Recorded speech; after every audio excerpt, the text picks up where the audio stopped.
why is it happening? And that will determine the appropriateness of our response. We forget, in the words of Bester, that said, education is an open and recursive system where multiple variables not only intersect but often constitute one another. Let us therefore tread carefully between correlation and causation. This is a wonderful sight. This is when we are caught between correlation and causation. This is a graph of the number of people who died by becoming tangled in their bed sheets compared to per capita cheese consumption. So be careful on the amount of cheese you eat. This is another one, the divorce rate in Maine per the capita consumption of margarine. We've always known margarine is not as good as butter. But if you have margarine in the house and you want to stay happily married, please get rid of the margarine. So we often use correlation and think it's causation. Getting to artificial intelligence, Crawford and Whitaker says tools are producing compelling advances in complex tasks with dramatic improvements in energy consumption, audio processing, and leukemia detection. But we are also faced with the reality that artificial intelligence systems are already making problematic judgments that are producing significant social, cultural, economic impacts on people's everyday lives. I just love this tweet. You cannot insert algorithms into unequal systems and expect them not to result in inequality. And just as we learn our biases from the world around us, artificial intelligence will learn its biases from us. I'm wrapping up, and I want to engage with this specific framework proposed by John Danaher of Galway University in Ireland, where he was contemplating how do we engage, how do we optimize the affordances of machine learning algorithms and artificial intelligence, but yet ensure accountability. So on the left-hand side of the screen, you see the four aspects: seeing, processing, acting, and learning. And humans can perform the task. A human can see when last a student has logged on. The human can process the information. What is happening there? She logs on normally on a Wednesday evening this time, and now she's not there. What does it mean? So the human interprets that. The human acts, the human sends an email to say, are you okay? We used to see you on a Wednesday evening and you were not there last night. Are you okay? And the humans can learn that she found another job. She's no longer logging on a Wednesday. So that's when humans sense, processes, acts, and learns. When the task is shared with algorithm, we may have an algorithm that picks up those students that haven't logged on for a week. And then a human can phone these students, or a human can send an email. Or an algorithm can send an email, a first email to all those students that haven't logged on and say, are you okay? If you have problems, contact finance, contact student counseling, contact. So the the algorithm can act and process, and the human can learn. So in the third vertical column is algorithms perform the task with human supervision, where we actually share our responsibility and our sensing, processing, acting, and learning with algorithms. So you may have the option that the algorithm picks up seeing and processes the data, but the human acts. Or that the human learns at the end. And then on the far right-hand side of the screen is where algorithms perform the task with no human input or oversight. And that's the scary part, where there's no accountability, where algorithms learn as is, and we have no way to account for their biases. But this, for me in the context of UNISA with close to 400,000 students, this makes so much sense that we can optimize technology, at least then to see and to process, and then to have layers of human interaction and human responses. So how can we use algorithms, machine learning, and artificial intelligence for admission? At UNISA in the South African context, we really need to address the intergenerational impact of apartheid. So to what way can we use algorithms to identify specific races, specific genders, specific age groups, and stream them into being admitted at UNISA? There's also the danger of redlining, where we would actually redline a group, white students, we have enough of you, you cannot enter higher education, you cannot enter at UNISA, despite the fact that we are an open distance education institution, but we have enough of you, we need to address other issues. So there is the issue about redlining, and what about open? How can we use algorithms and machine learning and artificial intelligence to ensure a fit between students' choice, their aspirations, their potential, and career choices? How can we use algorithms to structure a learning journey for particular students? The debate yesterday about the personalization, Inge and Thomas.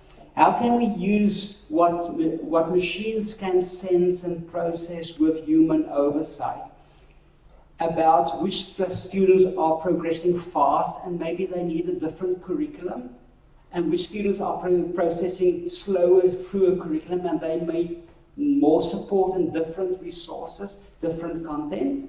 So how can we optimize these? How can we optimize technology to provide just-in-time feedback? And I know there's dangers around all of these. There's bias, there's everything, and there's ethics. But I just think we miss this. And how can we use algorithms and machine learning to allocate resources? Important to note that there is not a one-size-fits-all. And disciplinary context and the impact of bias, downstream impact, and unintended consequences must be considered. What works in accounting may not work in chemistry, may not work in sociology. I'm wrapping up. So, colleagues, I haven't entertained the traditional and the age-old debate about cost, access, quality. I'm asking the question, what are the potential, the challenges, and the ethical implications in learning analytics and using algorithms, artificial intelligence, and machine learning to address issues of cost, quality, justice, access, and care? So what are the possibilities, the limitations, and the ethical challenges for open distance learning to use advances in technology to actually remove barriers and achieve more justice and care? So the way forward, rule 1, do no harm. In case you missed it, there's a second rule, read rule 1. So when we engage with these affordances, let's remember, do no harm. The third point is students have a right to know who designs our algorithms, for what purposes, using what data, how they are affected, and make an informed decision to opt in or out. Provide students access to information and data, how to allow them to verify or to question the conclusions drawn, and where necessary, provide context. Provide access to a neutral ombudsman. The whole issue about opting out, opting in, and who's going to provide ethical oversight and accountability for how we use these new technologies. I thank you.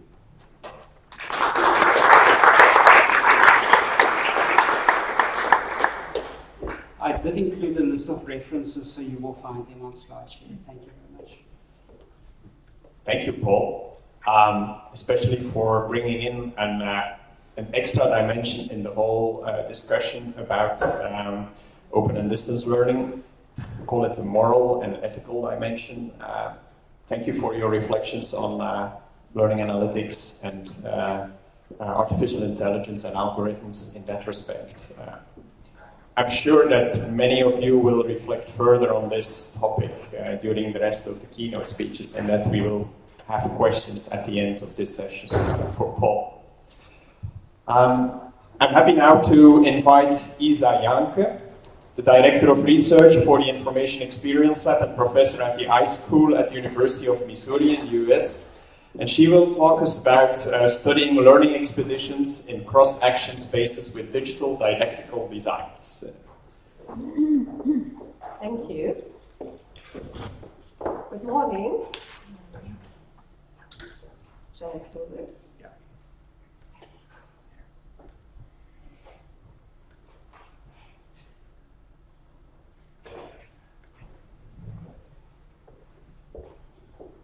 Good morning. Is the live stream working? Yes. Great. Thank you so much. Thanks so much for inviting me to Eden for the research workshop. I'm happy to be here, and thank you for the nice introduction. So I have two messages for today. I try to offer an alternative view what online learning is, how it's, I call it mixed spaces, and then I try to describe the digital dialectical designs as a research framework for studying those new spaces.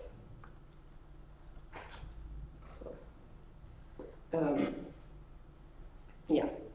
So a little bit about, I thought today, oh, I forgot to bring some pictures from the University of Missouri, Columbia with me.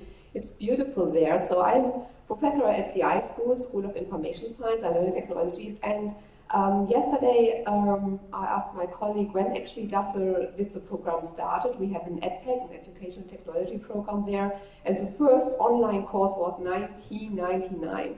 It's fully online. It's a master study program. And so they have around 17 years of experience in doing that master program. And in 2012, I think, they got an award for best one of the top 10 masters. At the University of Missouri in the iSchool, maybe you have known some other authors here like Rose Mara or David Jonathan or Jane Howland. And that book in the middle is Meaningful Learning with Technology. The first version was 1999 on the left, Learning to Solve Problems, and the Meaningful Learning was the latest version, 2012, and they're more or less really famous for that book. And yeah, these are my colleagues. So I entered a really kind of famous department over there. And yeah, I'm really happy to be there. So you know a little bit about now where I am. I am German, as you can hear a little bit about my accent. I had my first junior professorship in TU Dortmund at Didaktik and a kind of e-learning research. Then I had my first professorship in Sweden. I was in Sweden at Umeå University 5 years in ICT or Interactive Media and Learning. I was professor over there. And now I'm in Missouri and in the United States. And I'm also very interdisciplinary. I studied social science with a focus on technologies, my PhD in computer science at the TU Dortmund, and my postdoc in Bochum, and then junior professor in didactic, or what we would call in the US instructional design and e-learning, and a little bit educational sciences included there. And here are some of my research projects that you get an idea what my background is about and how I come up with those ideas I will present further. So there was the input project in computer science, and we tried to study technology embraced informal in formal learning. That was a North Rhine-Westphalia, is that an English word? Yeah, North Rhine-Westphalia grant. Then we had a project about creativity in higher education, with BMBF funded, and a European project about remote laboratories in engineering education, where we work with Stockholm, Palermo in Italy, and Germany together to create not virtual labs, but remote labs. So that means students in Dortmund could access through an online portal the facilities in KTH, that is the university in Stockholm and Italy. And our part was to understand how we can design for learning. I need water, sorry.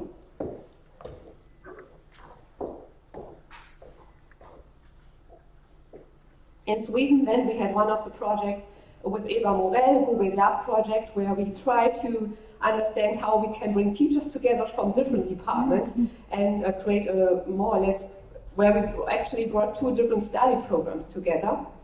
And then in the University of Missouri, I started last year a learning expedition, an augmented learning expedition project. I'll tell you a little bit about that later. And in Sweden was big my iPad studies, but that was in K-12. Nevertheless, these iPad studies triggered my thinking about the cross-action spaces I will present in the next slides. So before I continue, who is using right now a device with internet access, like a smartphone, a tablet, a laptop? And are you Twitter? Do you use Twitter or Facebook right now to share some of the notes? Who is doing that? Perfect! I like it, because it's exactly what I call a cross-action space. This is exactly what I mean when we have mixed spaces. We are, in a way, here in that room together, offline, but then we have the YouTube stream. And then we have also, because when you tweet now, you have followers which are not in the room, but maybe they follow the tweets and maybe they get engaged in other networks, even they are not here. So we are mixing spaces and we are mixing learning in different ways. And that is what I meant that ICT, information communication technology, is not just a tool, it's more than just a tool. It's a way we change how we communicate. It's a change how we, it's a way how we change the condition for our social interaction. I mean that from a sociological point of view. So how we communicate, share, receive information, collaborate, and network it's changing. And that is what I mean with, it's not only interaction anymore, it's cross-action. So the idea of going to a conference and tweet about that and having other people on the tweet, which are not here and can't follow, and in some conference we do not have live streaming, they create own conversation. So it's a network and a network and a network. So when I mean interaction, I mean the human interaction and I mean the computer-human interaction, so both of it. And I follow a little bit the idea of Niklas Luhmann that interaction is a form of communication. So cross-action is where human connects to each other or resources using technology. It's obviously not possible without technology. And there's no clear difference any longer between offline and being online. That is actually inspired by Luciano Floridi from Oxford University. So in a way, we change and mix a bit different places, although we are somehow at the same time on Instagram, Twitter, and other things. So it's a crossing action. In short, I call it cross-action. Now I have two slides here. We can now access this idea from a typical offline classroom perspective. So we had the traditional classroom and we had a separation between offline and then the online sides.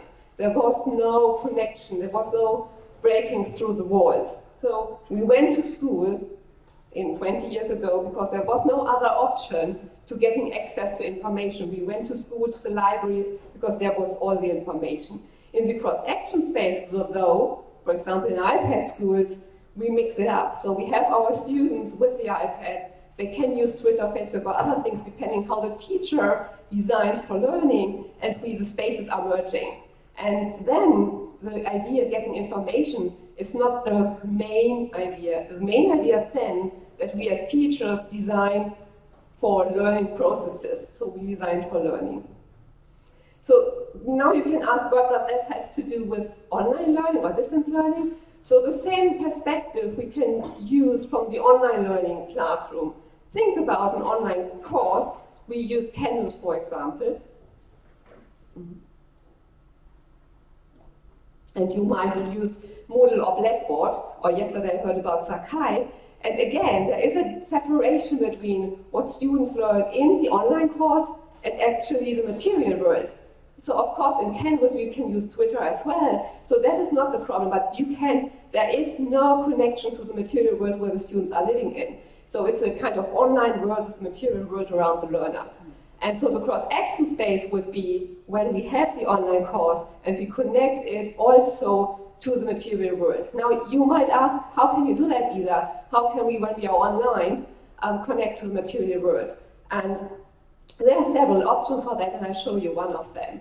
So the idea is, I call it learning expedition, is the students in the online course learn about, for example, an engineering problem, math problem, maybe an education technology problem, or a biological science problem, whatever, and then the idea is they go out in their community where they are living in and try to apply, or actually to design to apply the knowledge from the classroom into their community where they are living in.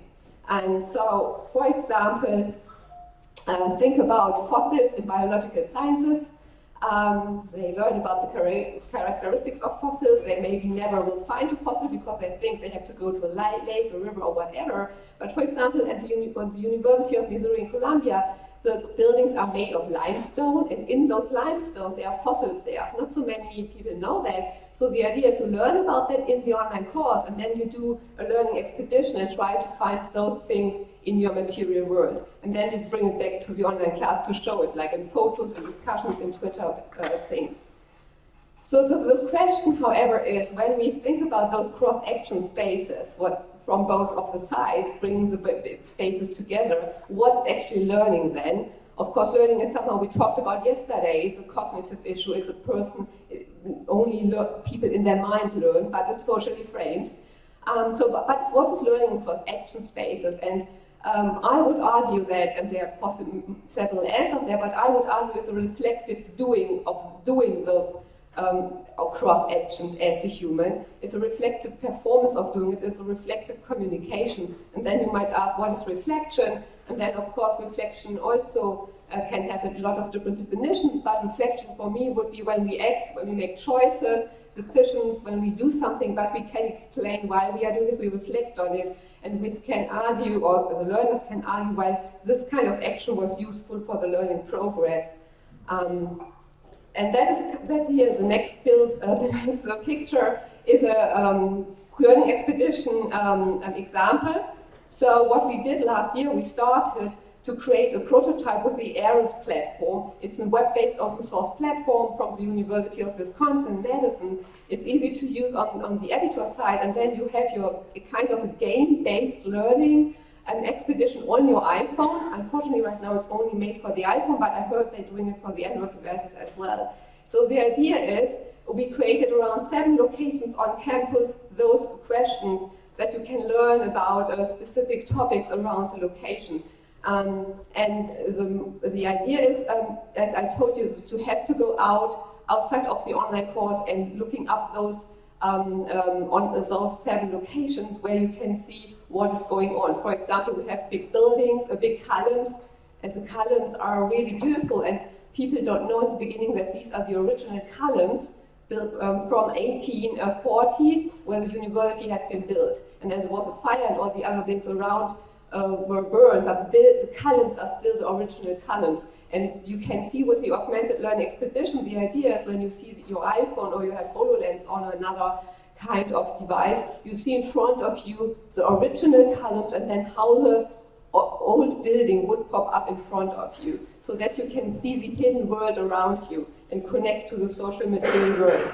And so we have our campus is a botanical garden. That means that you can find different plants on the campus, which might you have learned or heard before in the course online. So I can't go into detail here, but I think we have on today in the afternoon a session with the keynote speakers, right? Where we can go into detail if you like that. So the research view now is what kinds of designs for learning are applied or supported in the practice of online classes and in cross-action spaces. How can we study this? For example, is it shallow learning? Is it a deeper learning approach? Is it meaningful learning? And so on. So the question would be, how can we study that? And we did it in Sweden a little bit in the iPad classrooms, but I argue we can use that framework also for studying all kinds of different technology-enhanced learning designs. So now I use the word design a lot, and the question would be then, what is a design? A design for me, and I focus here or follow Danish researchers, the design is the act of giving a form to something, and when we break that down on teaching and learning, then teaching is a design act of creating conditions for learning, or more specifically, it's the act of modeling social and technical and pedagogical workflows or processes, what we call social technical pedagogical workflows, to enable student learning. So, of course, the whole idea is we try to help our students to develop competencies. So that is what then I call designs for learning. Again, before we go into detail, we need to think about learning as it's not just there, it's embedded into a bigger organizational framework, and the inner triangle, it's a traditional didactic design from class B where the teacher, student, and content is in relation somehow. And on the middle layer, that is where I go into detail later, is where it's not only about teacher-student content, it's also about the teaching goals, how we design for the learning activities, is the assessment a process-based or just summative. And then on the outer layer, we have, of course, when we have new technologies and teachers want to use it in their class, Do we have academic staff development or professional development for them to know what the potential of the technology is? And then institutional strategies. How does the institution support that innovation in the classroom or in the study program? And of course, we also need to think about the curriculum and the exams, because when we have new technology, do we have still written exams at the end, or do we incorporate different forms, like typical people use e-portfolios, but also, are there also other things to have those exams in the end? And then maybe even a fourth layer about the society. So, and I focus here in my research on the middle layer. So the middle layer, again, has 5 components, and I think when we have those 5 components together, we have maybe 80–90% of what we can study, what is happening in the classroom practice. And with classroom practice, I mean online or offline classrooms. So first, the teaching goals. Often nowadays we call it intended or expected learning outcomes. That is number 1. How can we measure that? How can we study that? Second, the learning activities. Number 3 is the assessment, process-based or summative, for example. And then we have, of course, the technology in the middle. And often what we forget are the social relations and the roles. Often we have only the learning outcomes, the activities and the assessment. But what about how can we study and measuring the social relations between the teacher and the students, and of course among the students? And these 5 elements together is what I call a digital didactical design. Just to note, the word didactical in English or didactics is not the meaning in the English-speaking countries. It's really coming from the didactic idea of Germany and Sweden, and I translated that into didactical, and I know it unfortunately has some controversies because I know that there are different meanings in the English-speaking world. But I wanted to focus on my German, Swedish roots. So there's Brian Hudson, an English professor in the UK, and he actually used the German word didactic. Maybe that is a smarter way to do it. So what we did now, we used all the 5 components, as you can see a little bit on the left side: teaching goals, learning activities, assessment, social relations, and web-enabled technology. And for each of these 5 elements, we created a coding scheme. So, for example, you can go to a classroom, make observations, or you participate in an online classroom, for example, as observer. And then we had a coding scheme number 1 until 5. Number 1, for example, for the teaching goals is the teaching goals are not clear, not visible. The students don't know where to look it up. Until number 5 is the teaching aims are clear. When I would ask the students, they could tell me the teaching goals, they would know how to find them. It's not only it's not an oral communication, it's somewhere how to see it. The learning activities, number 1 would be teachers hear what the teachers are saying. A typical teacher-centered classroom, more lecture-based. Activities are focused on remembering or repetition of something. And number 5 would be a meaningful learning approach where we have collaboration within the classroom, maybe reflective activities, and in that direction, meaningful learning with technology. I refer here to Howland and others. And then the assessment, code number one would be when the feedback would be only given at the end of the class. So we call that summative feedback. Or number 5 would be when the criteria for the learning progress are somewhere there, when the feedback is there as a kind of formative assessment with embedded into the process of learning, of student learning. And then the social relations, that's element number 4. The code number 1 would be when the teacher is just in the expert role and the students are just in the consumer role. And number 5 would be when the teacher plays different roles, maybe a learning companion, a mentor, an expert, of course, too. And then the students are in different roles, consumers, but also maybe they learn to teach to others, or they are also collaborators. They are what else is here? They're creating their own learning tasks. They are even co-designers. And then number 5, the web-enabled technology, is where it's a low extent. Number 1, the coding scheme would be where the students work primarily on the use of technology for other things, like just a substitution for something like a book or a laptop, when it would be new technology out there, like the iPad or HoloLens. And number 5 would be where the tablet is it has been used to a high extent, multimodal, like different functions within the iPad. For example, you can think about you have webcams, you have a lot of different apps what you can use. And when it has signs of cross actions too. So I just wanted to give you a little bit of the idea how the coding scheme is, and then that coding scheme then can help you or can help researchers to try to figure out what is going on in the online classrooms or in the classroom, and you can then go in conversations with the teacher or with yourself. Even teachers can use that to understand where I am and where do I want to go.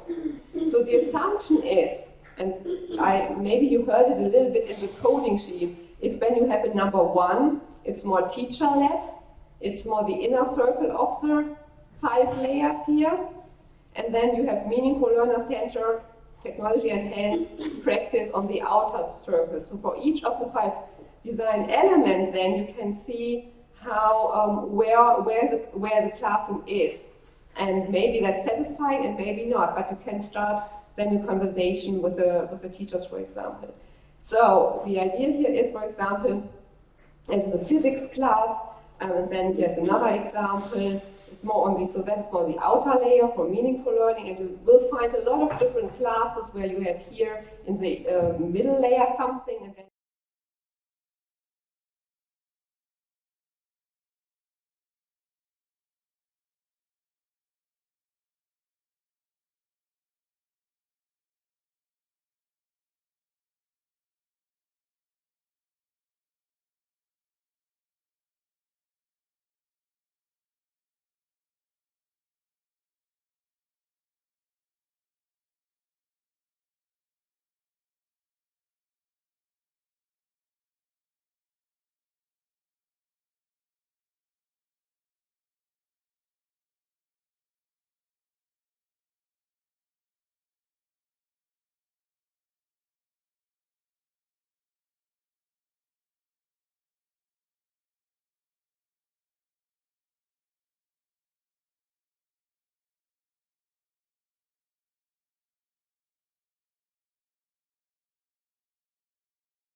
This one?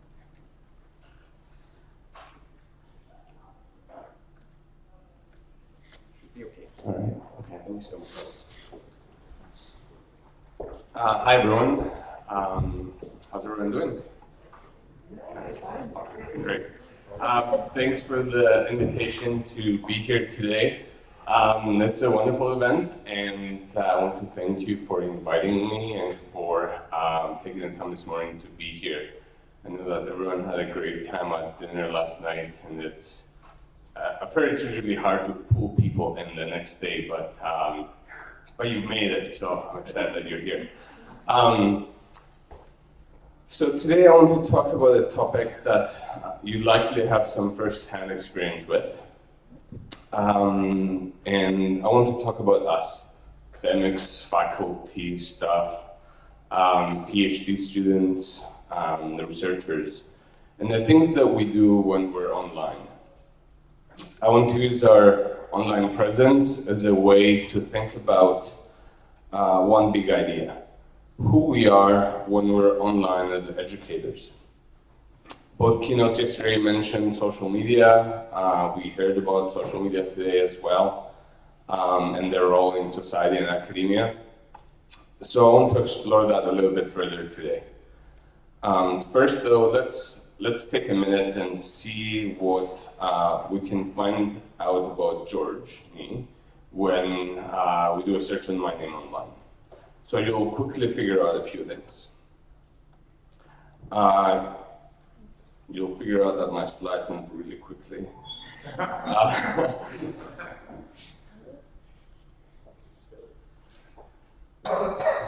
There you go. So you'll figure out that I live in British Columbia, and more specifically on Vancouver Island, which is the bottom island that you see on the map here behind me.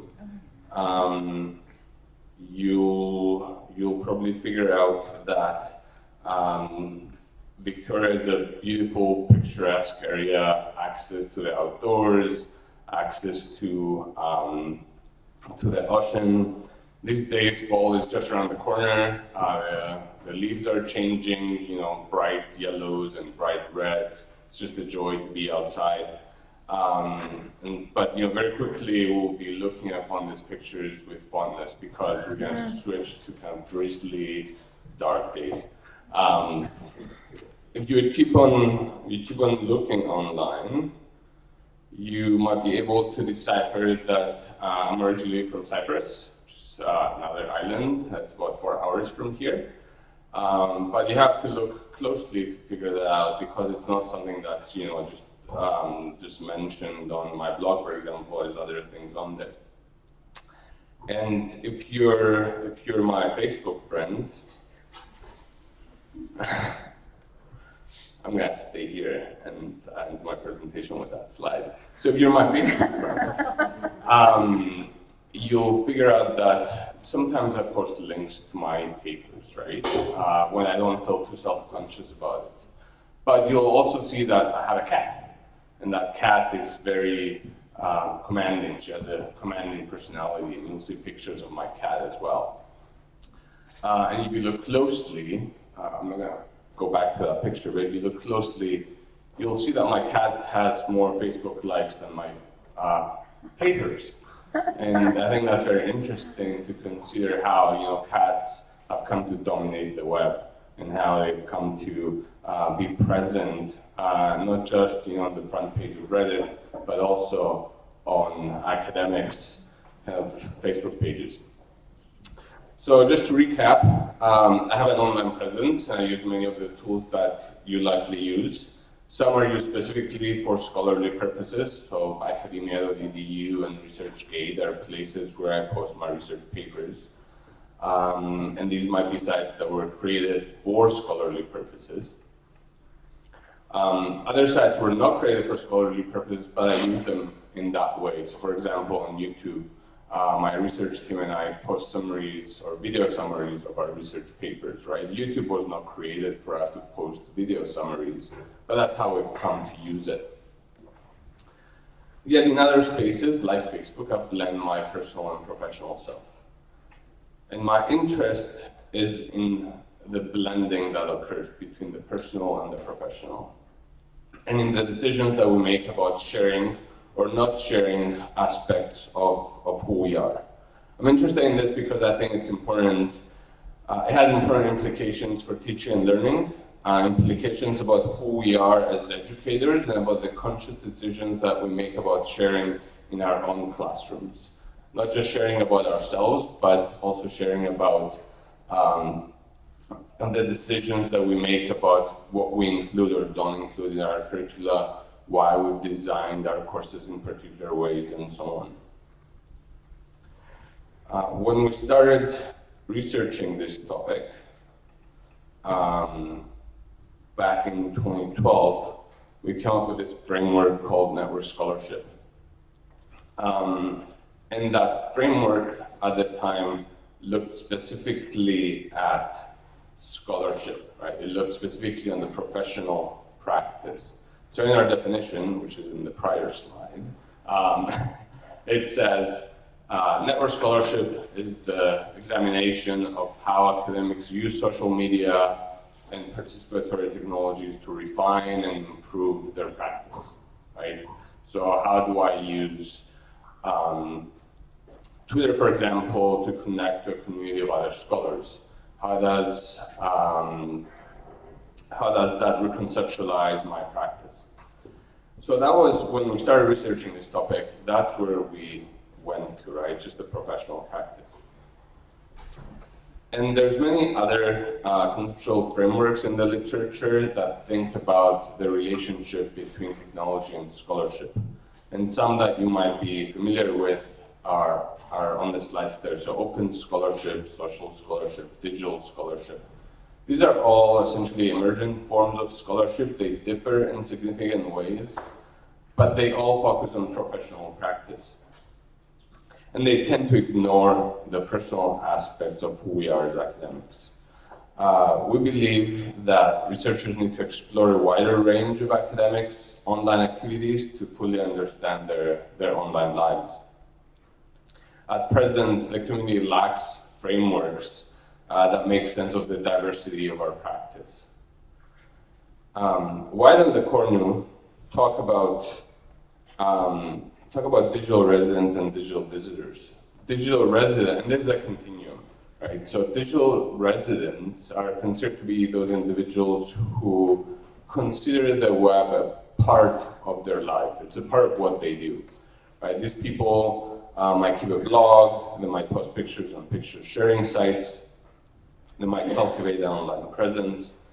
For these people, scholarship and the self are intertwined.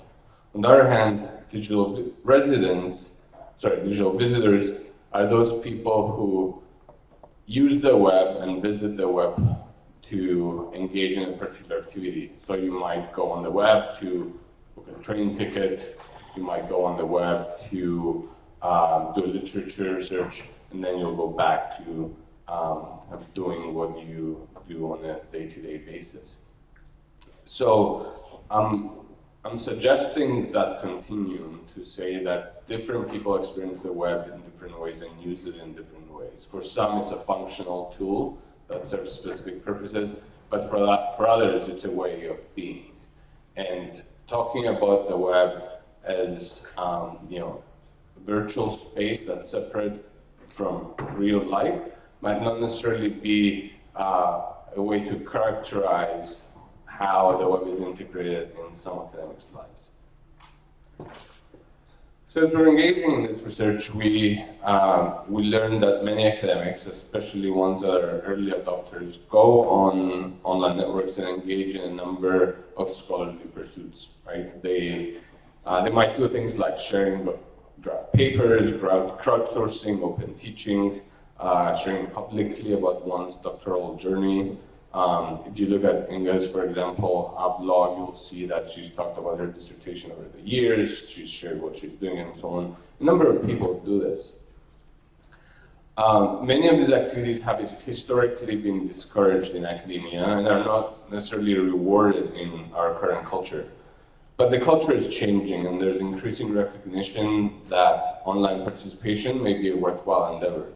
For example, in August, the American Sociological Association released a report suggesting ways to to evaluate and reward online participation.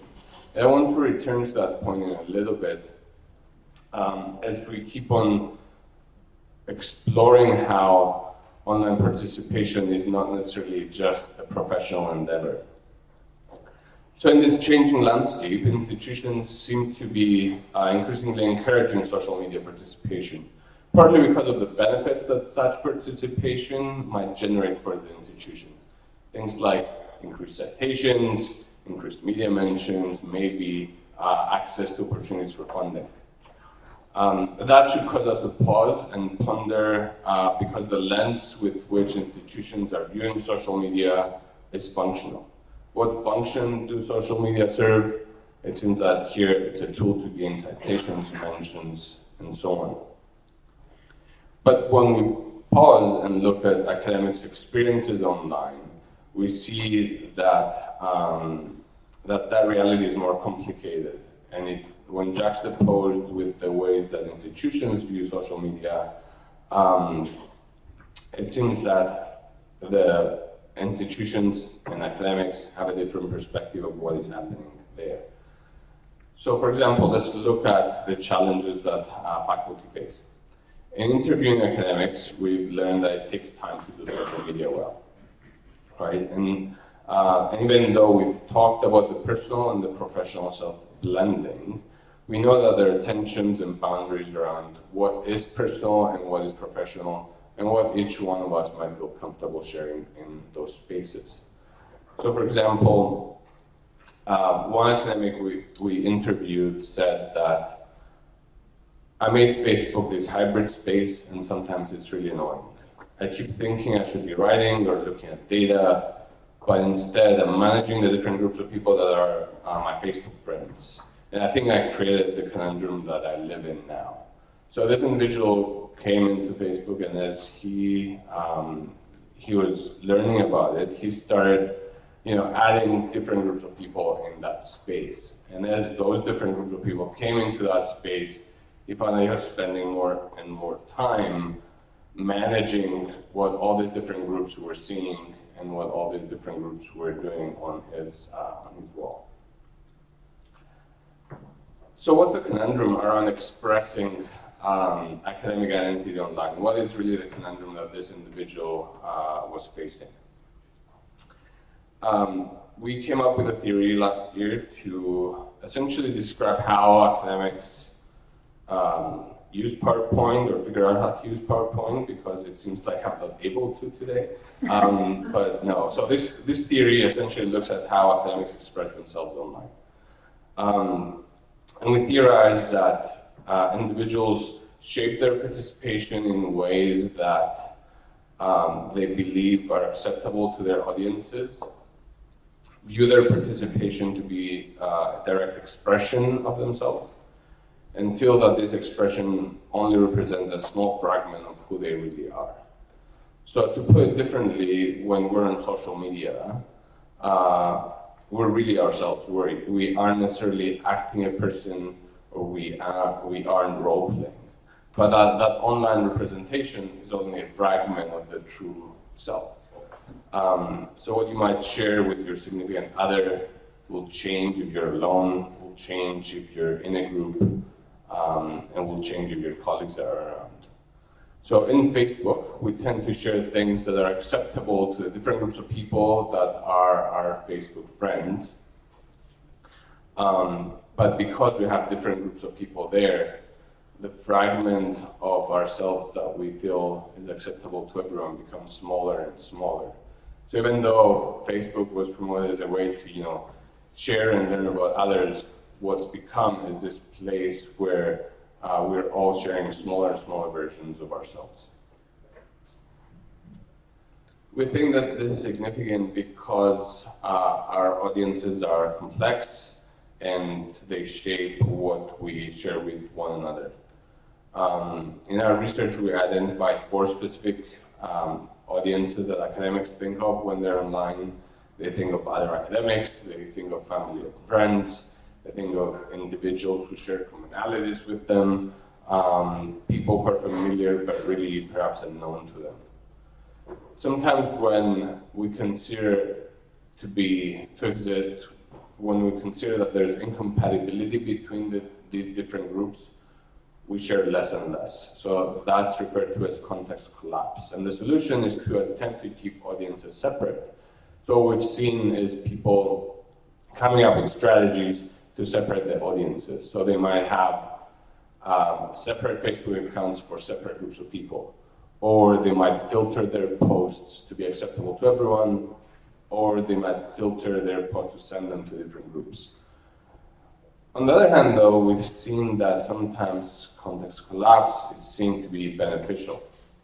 These might be cases where academics have said, well, you know, it's okay for my colleagues to know that I'm going through hard times at home.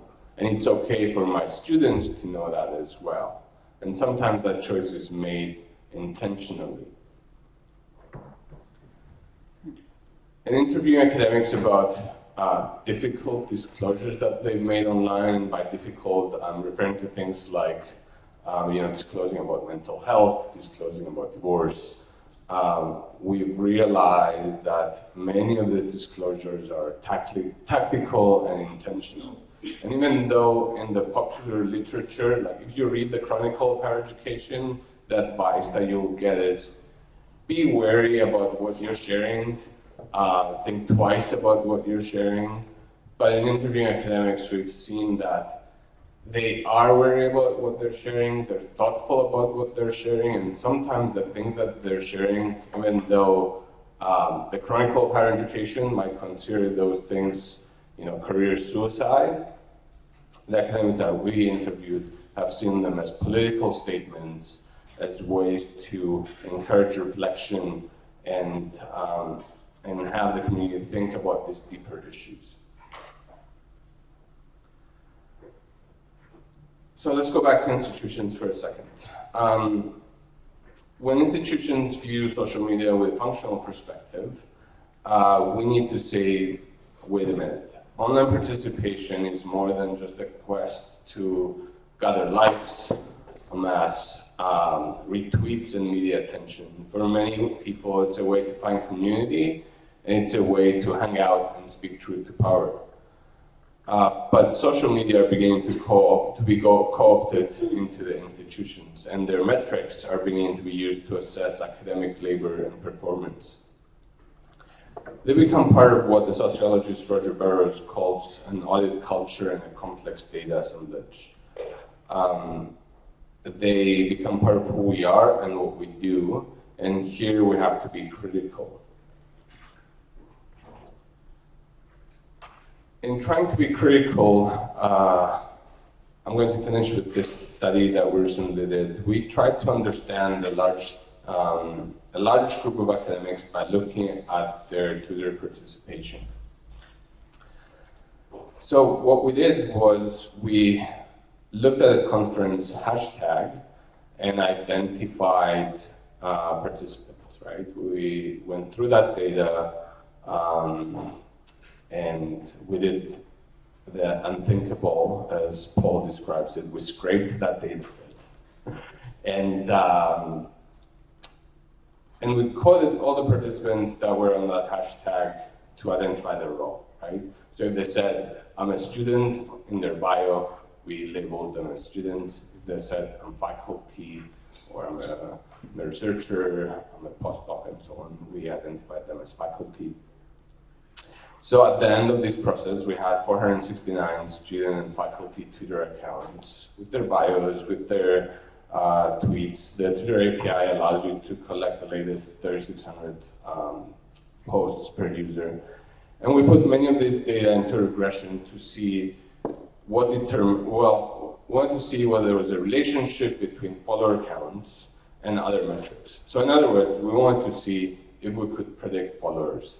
Because if social media data are used as metrics to evaluate our reach and impact, perhaps we can see, well, what might be able to determine, how many followers academics have on Twitter. So we created a model, and it explains 83% of the variation in follower counts. And we show that those scholars who follow more users, have Twitter more, signal themselves as professors, and have been on Twitter longer will have more followers. You can see the coefficients of these factors on the table.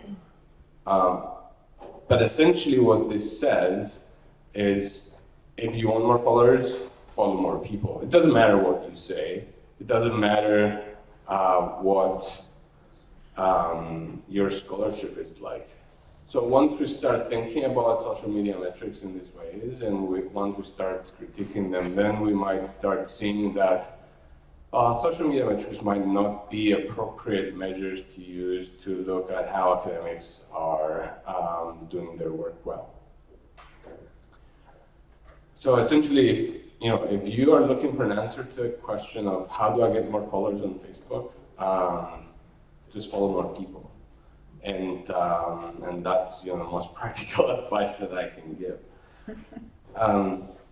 So to close, in creating policies that govern online participation, we should recognize that scholars participating online are not merely disembodied personas that are trying to amass citations and followers, and that social media metrics may not necessarily mean what we think they mean.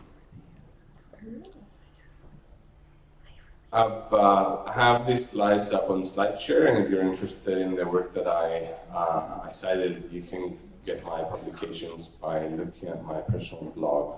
So I'm going to stop there, and I think we'll have time for questions and answers next.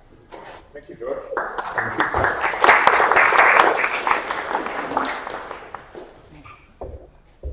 Thank you very much, George, for your insights in blending personal and professional life of a scholar online. Can I invite all the speakers to come in front so that we can start the discussion with the audience? First, okay. Who wants to ask the first question to one of the speakers or to the speakers in general? Or are you mixing your personal and professional online identity first? Priorities? Priorities, yes. Okay, if there is no question from the room yet, then I can maybe ask Paul if you could comment a little bit on what you have heard George telling about mixing your personal and professional life online, and that you have these different identities, and then from that ethical and moral dimension that you introduced in your keynote. Thanks. I was actually born with more than one personality, so it's not difficult to manage more than one. I think very early in my professional career, I made the choice not to separate my personal and my professional identities. I know there's a cost involved, but I just don't have the time for more than one personality, despite what I said earlier. I realize there's cost, so I explained to George, Twitter is my main source of information and scholarship. I share the activist and the gender and the race issues I share to Facebook, to my network there. The educational stuff I share to LinkedIn, to my network there. I know I provide them with content from which they make money, but that's what I do. And then the activist stuff I share on minds.com. And then the interesting education stuff I share via email to scholars that are not on social media. So I wait for the moment that I will go through passport control, and the country which I'm visiting may not have liked what I said on Twitter, or I know it's a reality. In the African context, my gayness will prevent me from entering a number of African countries. I think there's 27 countries on the African continent where my gayness is still facing a penalty of death or imprisonment.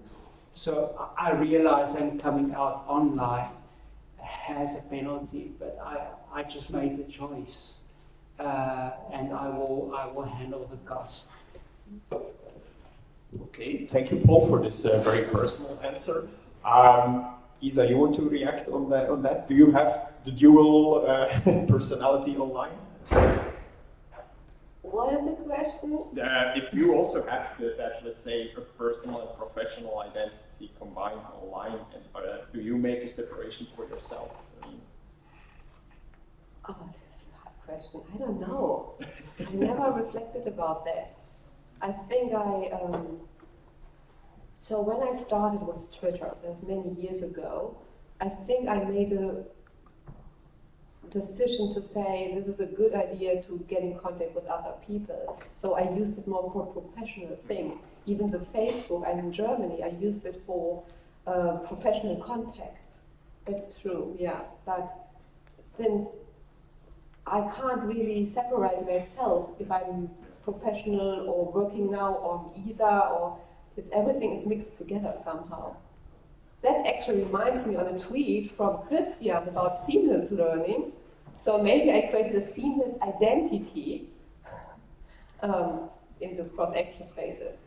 And that reminds me that seamless learning is close to the cross-action spaces, but my argumentation for the cross-action spaces is that we live in social systems which are closed systems. So we cannot actually, the only thing what we can do, we can design for connecting the different spaces somehow, but we not really can make a seamless learning or seamless transition. It's just that we try to connect the different spaces we are living in somehow. That is a nice discussion maybe for afterwards as well. Or maybe we should not wait until afterwards. Christian, you want to react on this now, or? I just want to put it, I noticed that we got today 3:30, so I'm just processing. How to put it, so the seamless learning idea was to bridge these breach you usually have if you have students that are working, that are part-time working and working in companies, and you don't get the the experience they make in the company back in the university and the other way. And then the idea was that you take your mobile device, go there, and you say, I have a project and we found that, and then you're talking about that in class. So that is the idea of seamless, and I was wondering if you reinvented something that's already there, or what is precisely the difference? Okay, that's a direct question.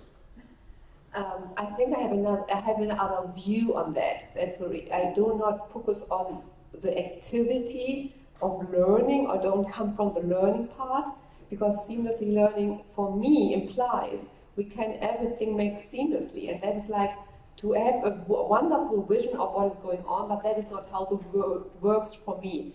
We are living in closed systems, we make decisions in which spaces we want to enter. We have a cognitive capacity that means even if we want to enter all of the spaces, we cannot.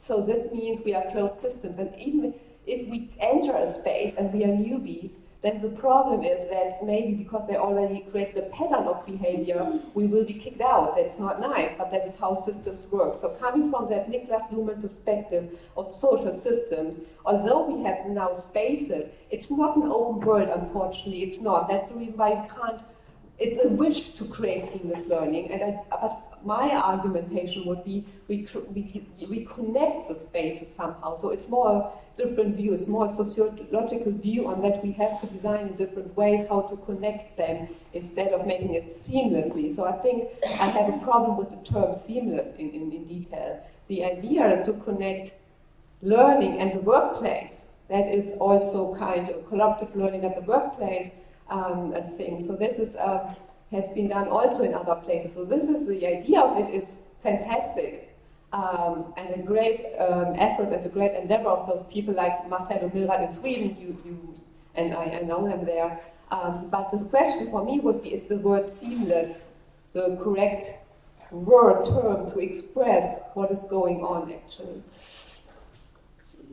Okay. Yeah, yes, please.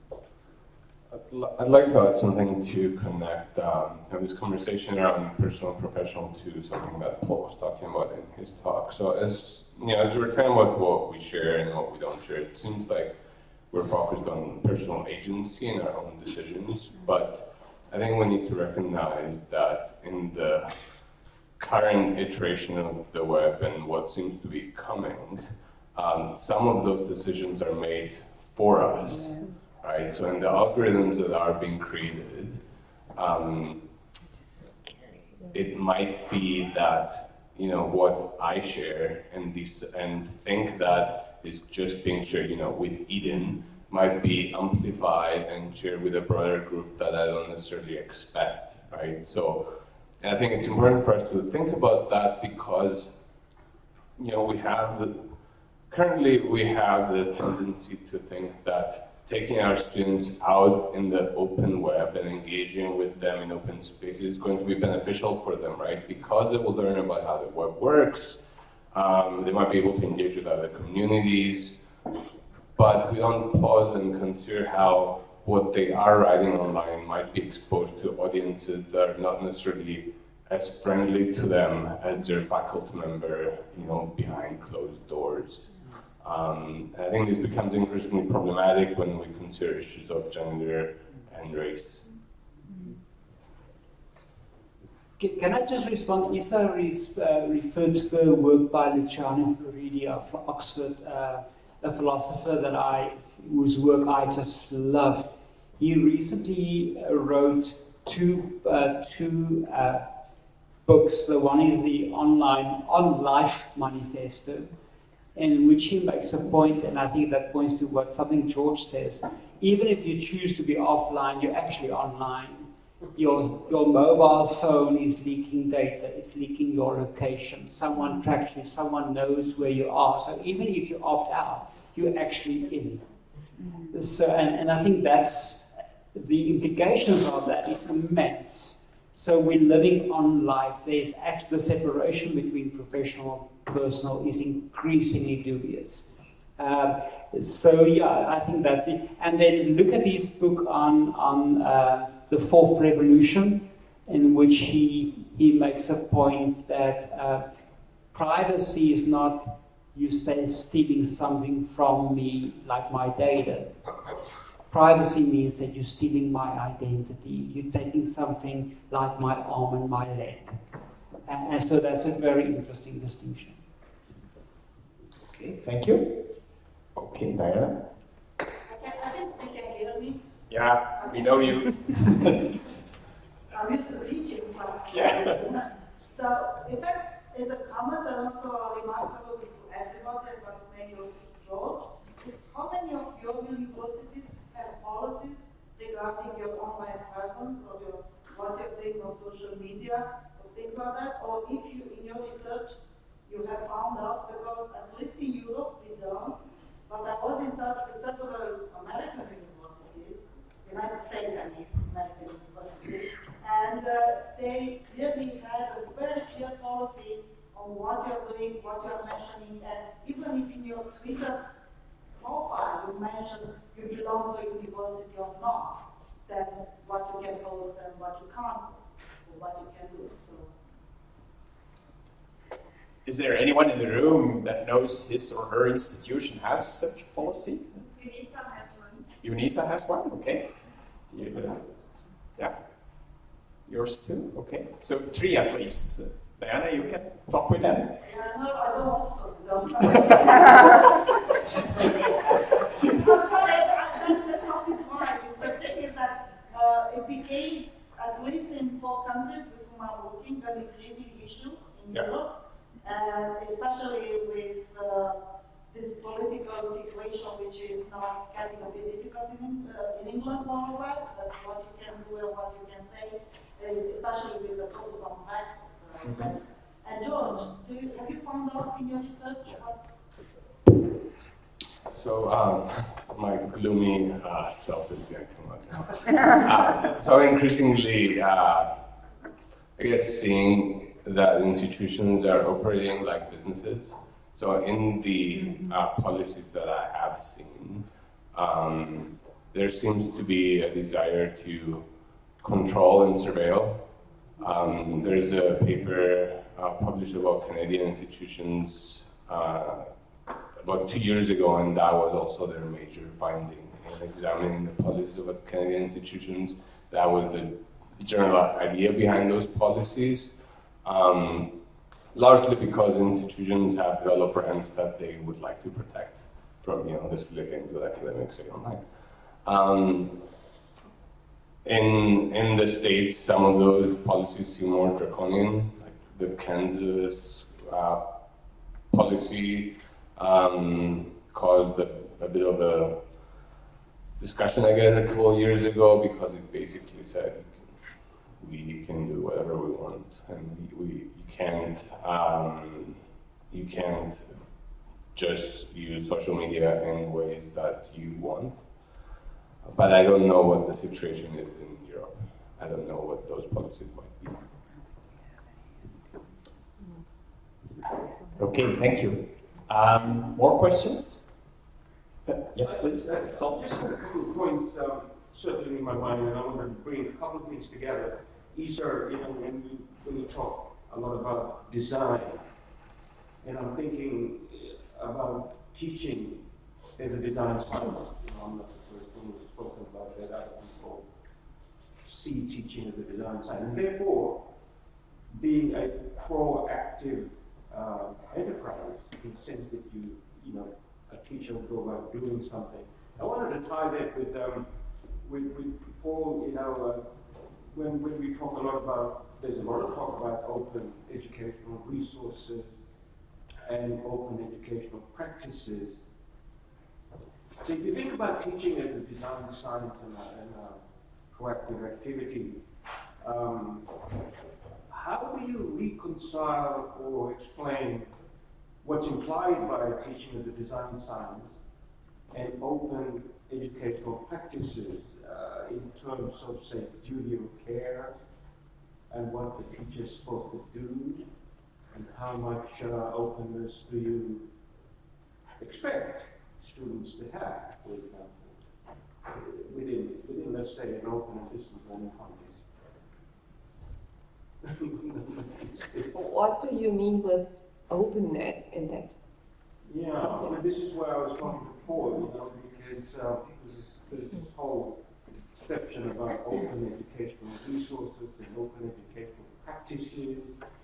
That educational resources should be freely available, widely accessible, anyhow, anywhere, in time.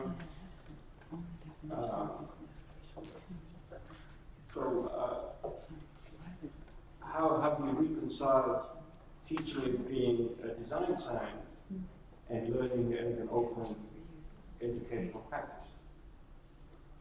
So Where are the complications and where are the constraints? I think we need an example because I see no problem with that.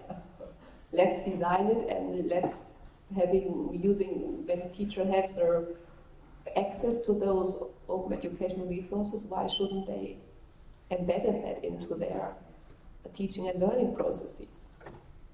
Maybe I don't understand exactly. Maybe you have an example for me to make it more clear. I don't see a problem.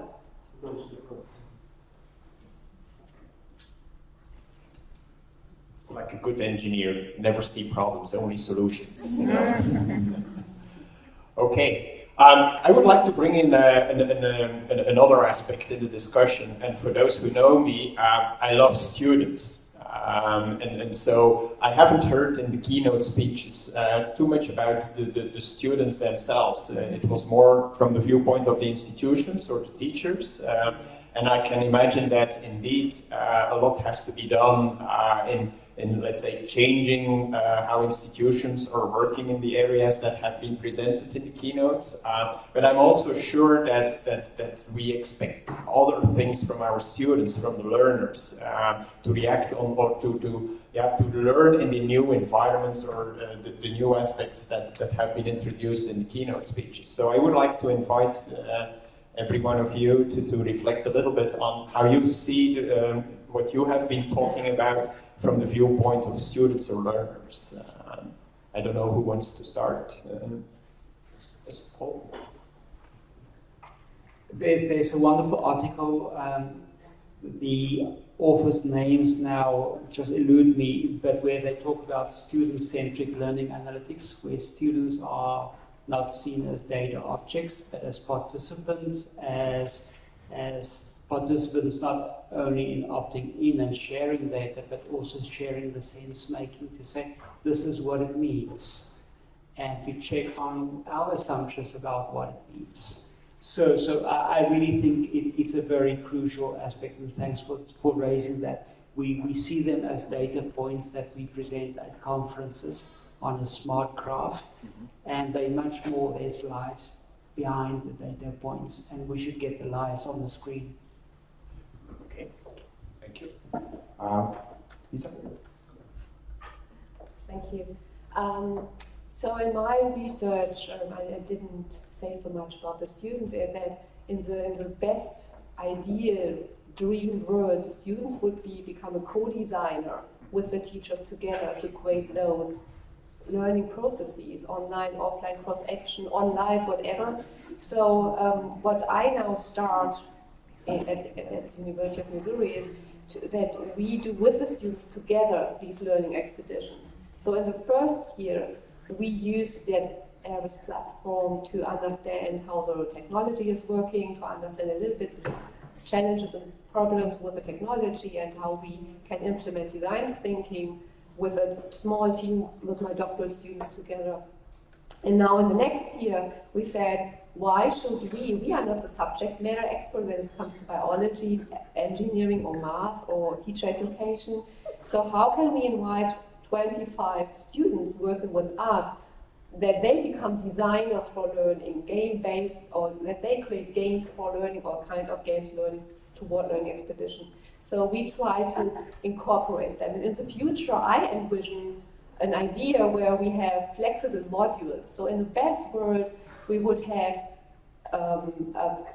where the students choose that they can flexibly choose between online learning, maybe seminars or offline learning, MOOCs, or learning expedition. They can say, okay, I put these over a time period of 2 years, I put these different courses together, and I create my own kind of idea of study program. And the teacher then is a coach who helps to make the decisions, to reflect on those reflections. And so maybe in the beginning we have 80% fixed by the institution, but 20% are open to the student, and then later on we go to 50-50, and then maybe in 20 years or in 10 years we have maybe 80% by the student, and then only 10% is fixed by the institution. But that, of course, would be a kind of totally other thinking. Like yesterday we discussed about that. What is then the role of the institution? What is the role of a program? Or what is the role of a department then? And of course, to really go toward that kind of learning expeditions or flexible study programs, we need to overcome a lot of institutional challenges, of course. Do you see that as a sort of new, let's say, learning competences by the students as well, to be able to act in such a cross-action space? And how do you train students for that? So important is that we need more and more the teacher role to become a coach and a helper to reflect with the students together on their decisions. So because what I saw in some of my projects is when the students say, great, I'm a designer, I do that, and then they pick, for example, really now 10 years ago, they should choose 10 websites, and then they just looked up the first 10 that popped up, so to speak, and there was no didactical decision behind it. So then we have to say, okay, you have to choose 10 websites, but you have to tell us why do you think these are the best ones and not the other 90 websites. So in a way, it all comes back to that idea, and it's not a new idea to focus again on reflective learning or the reflective practitioner, but that needs to now, with the new technology we have, that has to come to another layer or to another kind of route, focus again on the reflection part. Also, when I read about the reflection, a lot of the study programs think they implement those reflections, but not really in a deeper meaning. So what does it, how can we help students to make those reflections visible for us teachers or for researchers or for themselves or for the peers? So e-portfolio is nice, but is it really that they really deeply reflect about that, what that word means, for example, how did I choose it? So in a way, I have no answer to that, but that is another conversation I think is needed to start again. Thank you. George? I guess one of the unstated assumptions in my presentation was that academics have complicated lives, right? That span personal and professional contexts. And obviously that's true for students as well. And increasingly, especially in the last 3 years, I've become frustrated with the Silicon Valley narrative of educational technology products that are supposed to put learners into buckets and then serve them, predetermined content based on, what the algorithm thinks they need next. So I think it's a dangerous narrative, and it's interesting how it kind of emanates from this idea that technology is a solution and that technology sometimes knows better than the teacher. And I think it's, even though there's obviously an appeal in developing systems that might be able to help us figure out how to teach better our students, the silver lining is kind of I guess I don't know where that line is when educational technology companies are talking about those products. I understand where that line exists when I'm talking with colleagues who are, actively researching this topic and have an understanding of the history of the field. But I'm not sure what the aims of some of these companies are. I think that's where the rich lives of students and their day-to-day realities are kind of being ignored in favor for some of these products. And then comes in the dimensions that Paul introduced in his keynote speech, the ethical and moral dimension. I think is a very important one. Is there any last question in the room? If not, then I would like to thank again all the keynote speakers of this morning. I think we have had different viewpoints on similar things, viewpoints from different parts of the world. I was very impressed by the ideas that have been raised here. Thank you very much for being with us for this session, but now you deserved your coffee break. Okay. Parallel sessions start at 11:30 sharp.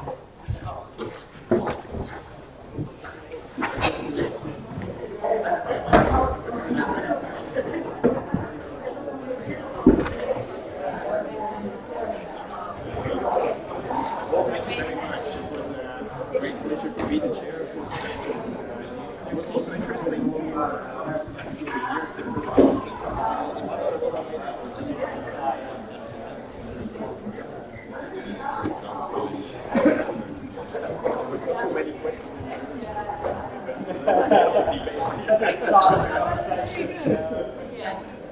so I don't know what we're doing next.